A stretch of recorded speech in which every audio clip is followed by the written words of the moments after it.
भारत की ओर से 7 डेलीगेशन भेजा गया था सांसदों का अलग अलग देशों पर। जो ऑपरेशन सिंदूर और पहलगाम की हिंसा हुई उस पर भारत का पक्ष रखने के लिए उसमें अब एक एक करके सारे डेलीगेशन वापस आ रहे हैं। एक इन 7 डेलीगेशन में एक महत्वपूर्ण डेलीगेशन वो था जिसकी अध्यक्षता जेडीयू के कार्यकारी अध्यक्ष और राज्यसभा सांसद संजय झा कर रहे थे। संजय झा हमारे साथ हैं। ये 5 देशों में ये डेलीगेशन गया था: जापान, कोरिया, मलेशिया, सिंगापुर और इंडोनेशिया। संजय जी, सबसे पहले तो ये बताइए कि क्या फीडबैक रहा आपका। मैं जानना ये चाह रहा हूँ कि जिन 5 देशों में गए वहाँ पर पहले से क्या परसेप्शन था ये जो पूरी घटना घटी। देखिए, कोई घटना होती है तो जो देश झेलता है वहाँ तो चर्चा होती है, दूसरे देशों में जानकारी रहती है, लेकिन वो लोग अपने उतना एक दिन का खबर उनके लिए हो सकता है। लेकिन इस डेलीगेशन जाने का 2-3 टेक अवे है अगर मुझे पूछिएगा तो। एक इम्पॉर्टेंट टेक अवे है कि ये ऑल पार्टी डेलीगेशन था। सरकार और प्रधानमंत्री ने जो सोचा, मुझे लगता है वो बहुत सक्सेसफुल गया कि जब मैं डेलीगेशन को इंट्रोड्यूस करता था और बोलता था कि ये सांसद हैं, इनका ये स्टेट है या इस पार्टी से है, पक्ष के भी हैं विपक्ष के भी हैं, तो ये बड़ा स्ट्रॉन्ग मैसेज गया कि इंडिया एक वॉइस में बात कर रहा है। पूरा देश और सारे पार्टी आतंकवाद के खिलाफ एक है। इसको अप्रिशिएट कर रहे थे, तो बोलते भी थे कि ये बड़ी बात है कि आप सारे क्रॉस पक्ष विपक्ष इकट्ठा होकर इस इशू पर आया। सेकंड जो है वो है जो न्यू डॉक्ट्रिन प्राइम मिनिस्टर का है, मोदी जी का, न्यू नॉर्मल का, कि भाई ये हमें पता है कि प्रॉक्सी वार है, क्रॉस बॉर्डर टेररिज्म है, स्टेट पॉलिसी के थ्रू हो रहा है। आसिम मुनीर के स्टेटमेंट को हम लोग दिखाते थे, एक वीक पहले क्या बोला, और इंडिया को क्लैरिटी है कि अब अगर इस तरह की घटना होगी तो हम अंदर घुस के मारेंगे, या जहाँ भी उसका टेररिस्ट इंफ्रास्ट्रक्चर है वहाँ एक बार हमने ये करके दिखाया है। ये न्यू नॉर्मल यही है। तो ये 2 टेक अवे था। तीसरा जो बात था वो था कि ये न्यूक्लियर ब्लैकमेल नहीं चलेगा, कि न्यूक्लियर आर्म्ड स्टेट है दोनों, और पाकिस्तान जाकर हल्ला करता था कि ये हो जाएगा वो हो जाएगा, तो उसके आड़ में आप आतंकवाद करके मारते रहोगे, तो ये देश बर्दाश्त नहीं करेगा। और ये करके दिखाया है, सिर्फ बोलने में नहीं है, उनके एयरबेस को भी जाकर ठोका है, उनके टेररिस्ट सेंटर को भी ठोका है। तो ये एक मैसेज क्लियर गया। चौथा जो मैसेज था कि इंडिया अभी 4th लार्जेस्ट इकोनॉमी हो गया है, जापान को सरपास कर गया।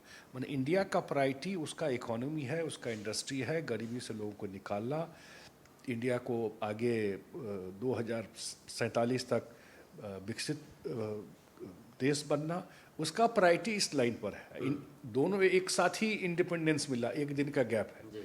एक कंट्री कहाँ से कहाँ गया, और एक कंट्री बन गया आतंकवाद का फैक्ट्री बन गया। तो ये चीज़ पूरा समझ में लोगों को आ रहा था। एक जगह भी हम लोगों को कोई ये नहीं कहा कि आप जो आतंकवाद के इंफ्रास्ट्रक्चर किए वो गड़बड़ किए क्यों। मतलब जो न्यू नॉर्मल की जो बात आप कर रहे हैं इसको हर देश अप्रिशिएट कर रहा है, ये समझ रहा है, वो ये समझ रहा है, वो समझ रहा है। और ये हम लोग भी बोलते थे कि भाई ये आज हम हैं, कल आप होंगे। इंडोनेशिया सबसे ज़्यादा मुस्लिम पॉपुलेशन का देश है, मलेशिया भी 60% से ज़्यादा है। उन लोगों के यहाँ भी प्रॉब्लम है जो रेडिकल इस्लाम का इशू है, जो कैसे डी रेडिकलाइज करे। तो ऐसा नहीं है कि आज हमारे यहाँ प्रॉब्लम कर रहा है तो कल आपके घर में नहीं पहुँचेगा।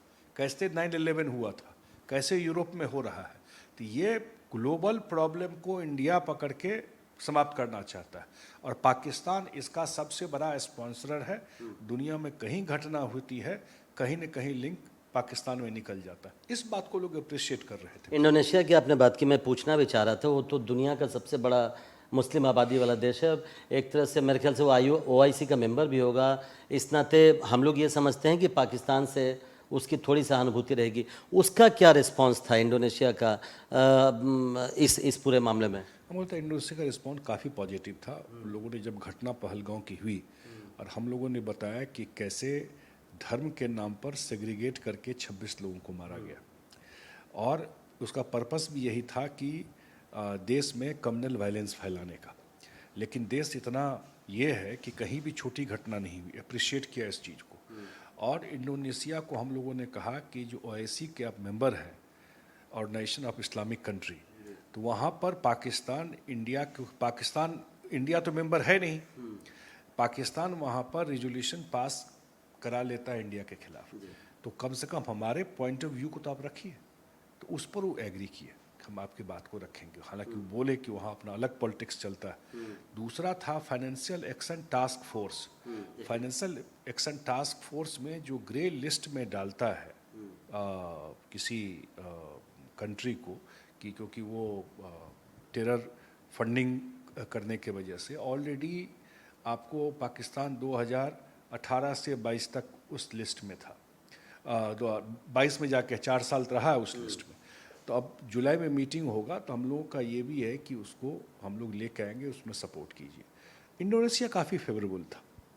मलेशिया थोड़ा सा उसका वहाँ भी संपर्क है उन लोगों से। मलेशिया के बारे में तो एक जो हम लोगों ने सुना कि वहाँ तो पाकिस्तान आपका यात्रा ही आप लोगों की यात्रा स्कटल करने की कोशिश कर रहा था। क्या हुआ था पूरा मामला? नहीं, वहाँ के एम्बेसी ने ये किया था वहाँ पर कि जो पाकिस्तान की एम्बेसी है वहाँ पे, पाकिस्तान की एम्बेसी जो मलेशिया में है, कि जो डेलीगेशन आया है ये यहाँ अफवाह फैला रहा है, फॉल्स नेरेटिव कर रहा है, ये कर रहा है।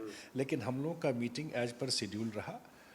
उनका अपना रहता होगा पाकिस्तान से, क्योंकि बता भी रहे थे कि वहाँ का जो प्रधानमंत्री है वो 9 मई को आने वाले थे और इस तब तक ये घटना हो गई, ये हो गया। लेकिन एक बात बता दूँ आपको, ये रेडिकल से सब परेशान है। मलेशिया को भी प्रॉब्लम है, वहाँ भी डी रेडिकलाइज करने का काम चलता रहता है। तब मुझे नहीं लगता है कि और इंडिया से ट्रेड भी ठीक है, वहाँ लंबा एसोसिएशन भी है, और वहाँ के प्राइम मिनिस्टर ने बहुत स्ट्रांगली कंडेम किया था पहलगाम अटैक। तो क्या पाकिस्तान धर्म के नाम पर ही ये कोशिश कर रहा था कि और क्या करेगा? नहीं, मलेशिया में जो स्कटल करने? हाँ, और क्या उसके पास और क्या है? हम लोग ये भी बोले भाई दोनों कंट्री को कैसे इक्वेट कर सकते हैं? एक आतंकवाद करने वाला है और एक आतंकवाद झेल रहा है। एक दूसरा, दोनों में कोई मैच ही नहीं है। इकोनॉमिक प्रोग्रेस में, ग्रोथ में ये प्लुरल कंट्री है, सेकुलर कंट्री है, डेमोक्रेटिक कंट्री है, चुनाव होता है। अब वहाँ आर्मी चीफ अपने को फील्ड मार्शल डिक्लेयर कर देता है। आर्मी चीफ ही देश चलाता है वहाँ पर। तो दोनों को बने, और हमारा प्रायोरिटी पाकिस्तान डजंट एग्जिस्ट। हम लोगों के लिए तो साइड शो है वो पाकिस्तान। हम लोग को इकोनॉमिक ग्रोथ करना है, हमारा यंग पॉपुलेशन इतना है, इस पर काम करना है। उसके तरह थोड़ा है जहाँ कुछ है ही नहीं, दुनिया से पैसा उठा करके आतंकवाद करो।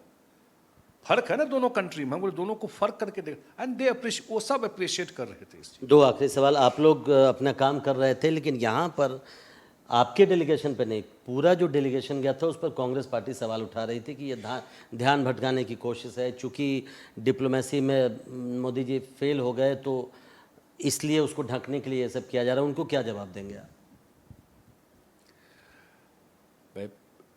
ऑल पार्टी डेलीगेशन में कांग्रेस के भी लोग थे, और मैं अपने डेलीगेशन की बात कर रहा हूँ। हमारे डेलीगेशन में सलमान खुर्शीद साहब थे।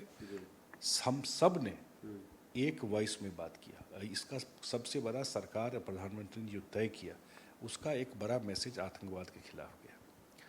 अब कांग्रेस पार्टी का मेरे समझ में नहीं आता है कि इनका एडवाइज़र कौन है सब चीज़। मैं सही कह रहा हूँ, हम लोग तो देख चुके हैं पहले भी। तीसरी बार मोदी जी को आशीर्वाद जनता ने दिया है। उनको समझ में अगर नहीं आ रहा है ये बात, ये जनता के आशीर्वाद से बने हैं ना।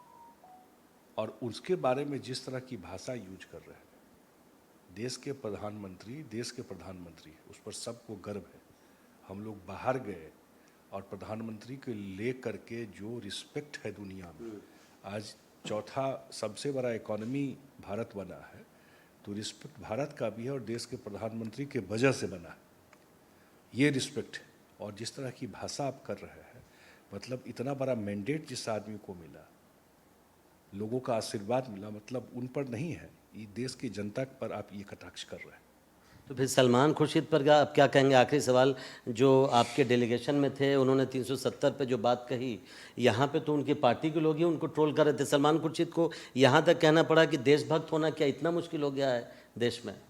अब तो आप विश्लेषण कीजिए। वो तो सही बोले, वो बोले कि 370 हटने के बाद इंटीग्रेट किया।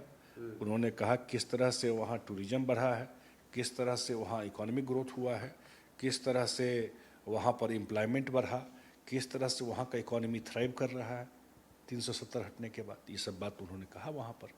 और अगर उसमें कोई गलत बात कहा है तो तथ्य से काटिएगा ना, कि लॉजिक से काटिएगा, नहीं भाई ये नहीं। अगर 3 करोड़ लोग गए पर्यटक वहाँ पर तो सामने में है ना। ट्रोल नहीं कर सकते उनको। हाँ, लोग ट्रोल कर रहे हैं। अब बताइए ना, वही बोले, सही बोले कि भाई वहाँ चुनाव हुआ, 64% लोगों ने पोल किया असेंबली में, तो उसके बाद क्या बचता है वहाँ पर। तो ये तो देश भक्ति की बात ही, देसी की बात कर रहे थे ना, तो उनको भी नहीं छोड़ रहे हैं। आपका बहुत समय ले लिया मैंने, लेकिन अब मौका मिला है। बिहार से एक सवाल, चिराग पासवान की पार्टी कह रही है कि उनको चुनाव लड़ना चाहिए। वो कह रहे हैं कि हम देख रहे हैं और हम विधानसभा का चुनाव लड़ेंगे, तो इससे गठबंधन को फ़ायदा होगा आपके? ये उनका इंटरनल मामला है, इस पर मैं कोई टिप्पणी नहीं करूँगा। वो पार्टी, उनके पार्टी में कौन चुनाव लड़ेगा नहीं लड़ेगा, ये तो बिल्कुल व्यक्तिगत उस पार्टी का फैसला होता है। जहाँ तक एनडीए की बात है, मैं इतना कह सकता हूँ, एनडीए में नीतीश कुमार के नेतृत्व में हम लोग चुनाव लड़ेंगे, यही है सर, और बड़े मार्जिन से चुनाव जीतेंगे। बहुत बहुत शुक्रिया हमसे बात करने के लिए, इतना समय देने के लिए। तो संजय झा डेलीगेशन लेकर वापस लौटे और उनका ये कहना है कि जिन जिन देशों में वो गए, वो उसमें 2 बड़े मुस्लिम बहुल देश भी थे। उन लोगों ने, सबने ये अप्रिसिएट किया जो भारत का पोजीशन है, जो भारत का पक्ष है, और सबने ये माना कि जो भारत का रुख रहा है आतंकवाद के खिलाफ वो सही है, और पूरी दुनिया अब भारत के रुख को अप्रिसिएट कर रही है। हालांकि जो तनकीद की गई, जो ये पूरे डेलीगेशन गया बाहर, उसको लेकर कांग्रेस की तरफ से जो बातें कही गई, उस पर भी संजय झा ने जवाब दिया है। नई दिल्ली से कैमरामैन स्टीफन एंटनी के साथ प्रशांत, एनडीटीवी इंडिया।